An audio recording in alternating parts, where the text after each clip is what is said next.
Hello friends, welcome to this channel. In this video, we will see some most important questions on solid waste management. These questions are very important from the point of view of your upcoming exams, जैसे कि GATE, DD and UPSC Architecture and Planning exams. Also, these questions are very oftenly asked in state PSC exams related to architecture and planning conducted by RPSC, HPSC and UPPSC.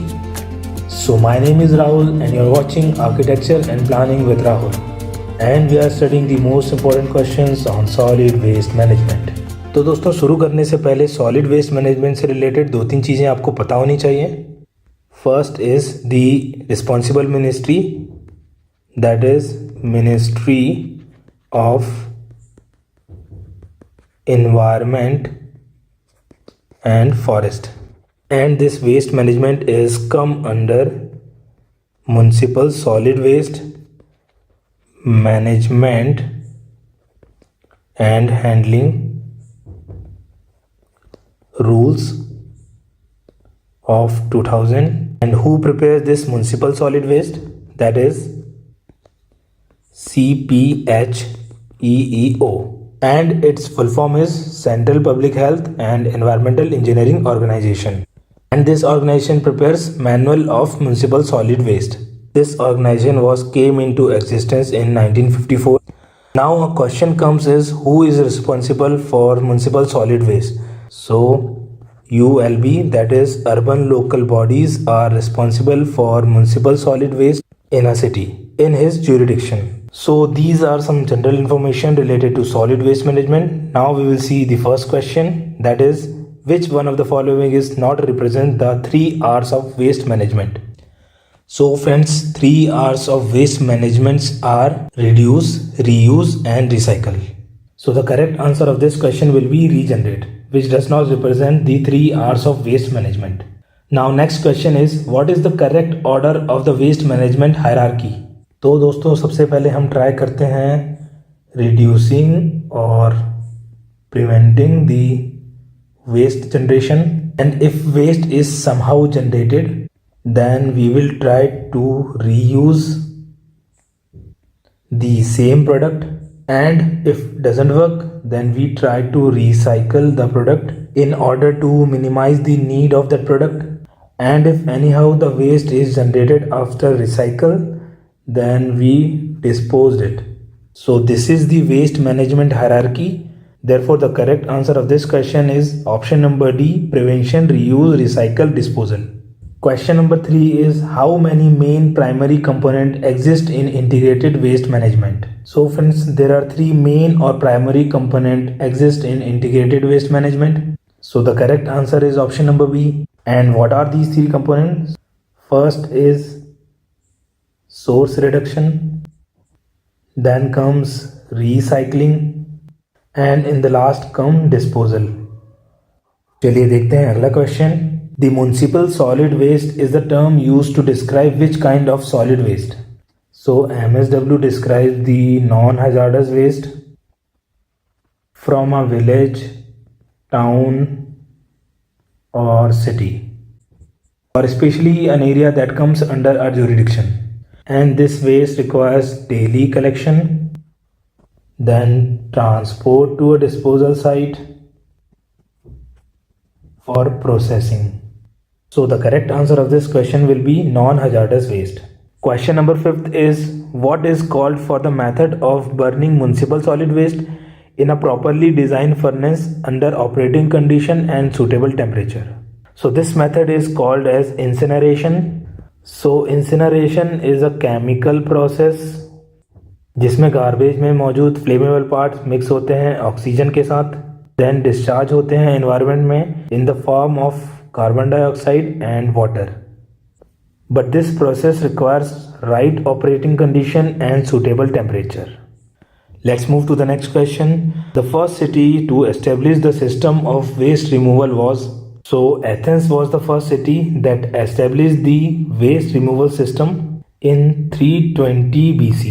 So the correct answer is option number B, Athens. So friends, these were some questions that I prepared from various sources. And if you think that these questions are helpful, then please do subscribe. Also comment us Now we will see some questions that are already came in various exams. So first question is, what is the per capita municipal solid waste production waste per day in India? So friends, the correct answer of this question is 450 grams per person per day. और ये waste generation depend करता है city size पे.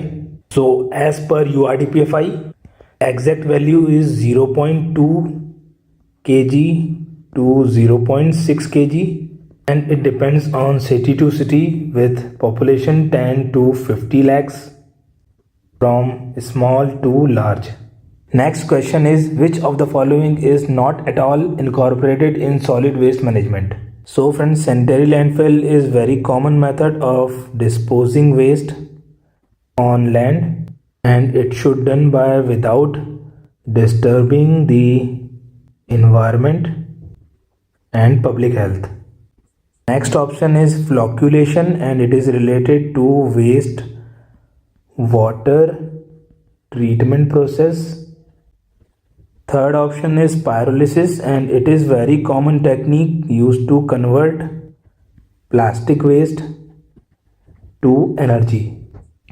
And last is incineration, that we already know, a chemical process related to combustion. So the correct answer of this question is option number C, pyrolysis. Next question is, the term ISWM in the context of infrastructure planning refer to? So the correct answer of this question is option number B, integrated solid waste management. And it is a strategic approach to sustainable waste management. Let's move to the next question.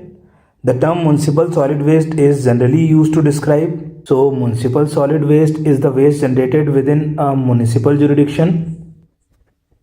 Let's understand this by a diagram. So this is our town and under this town we have a municipal area. These are the road network. This is town boundary. This is municipal boundary. These are the road network, and within this municipal there will be lots of homes, schools, hospitals, industries, commercial areas, etc. And the waste that is generated from these individual unit within this municipal area is known as municipal solid waste. So the correct answer of this question is option number C, waste from homes, commercial establishment and institutions.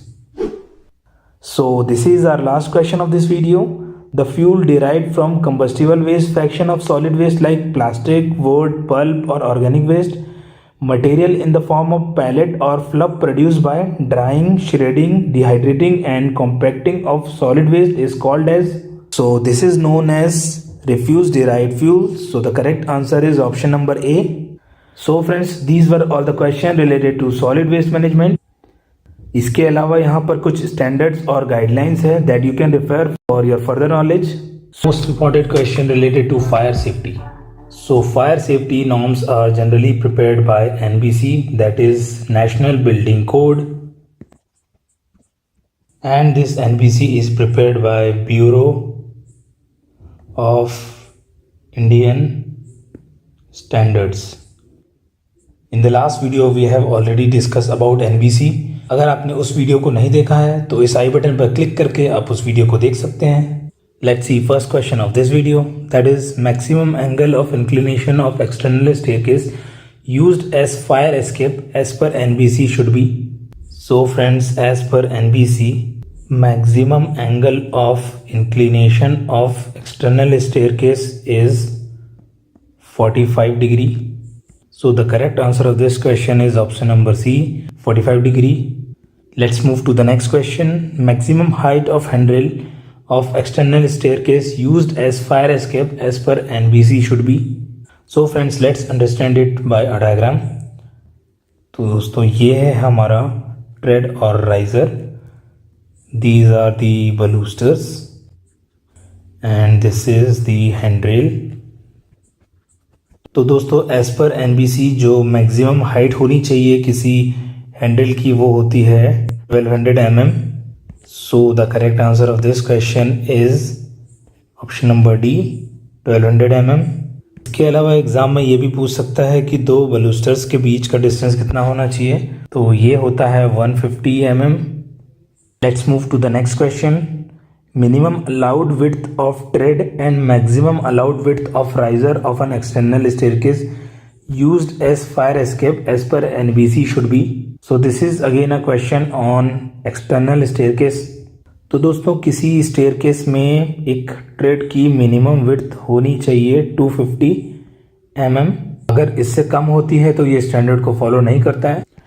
इसके अलावा जो maximum width होनी चाहिए किसी riser की वो होती है 190 mm। So the correct answer is width of tread should be at least 250 mm and width of riser should not exceed 190 mm. So the correct answer is option number A. Let's move to the next question. For institutional buildings, minimum width of corridor serving for patient bedrooms shall be not less than. So friends, width of corridor which is directly connected to patient's bedroom should not be less than 2400 mm. So the correct answer of this question is option number C, 2400 mm. Next question is, as per NBC, minimum diameter of a spiral staircase used as external staircase for fire escape is. So friends, minimum diameter of an spiral staircase which is used as external staircase for fire escape should have a diameter of at least 1500 mm. So the correct answer of this question is option number B, 1500 mm. So friends, these were some questions that I prepared on the basis of NBC. Now we will see some questions that are already came in various exams. First question is class B fire involves. तो दोस्तों fire को source of generation के हिसाब से अलग अलग category में divide किया गया है and those categories are here in this picture you can see. So these are the 6 categories that a fire is defined on the basis of the source of generation. Class A fire type में आते हैं solid, जिसमें ऐसी fires जो wood, plastic और paper से generate होती हैं. Class B फायर टाइप में आते हैं फ्लेमेबल लिक्विड्स जैसे solvent, paint, fuels like petrol और diesel. Class C fire types में आते हैं gases like butane, propane, LPG. Class D fire type consisting of metals like lithium और magnesium. Class E fire type is of electrical जिसमें शामिल हैं equipments like computer, servers, TVs और any type of electrical devices. And the last is class F which includes cooking oils like cooking fat, olive oil or any kind of kitchen oil. So in our questions they ask about what class B fire involves. So the correct answer of this question is option number C, petroleum products.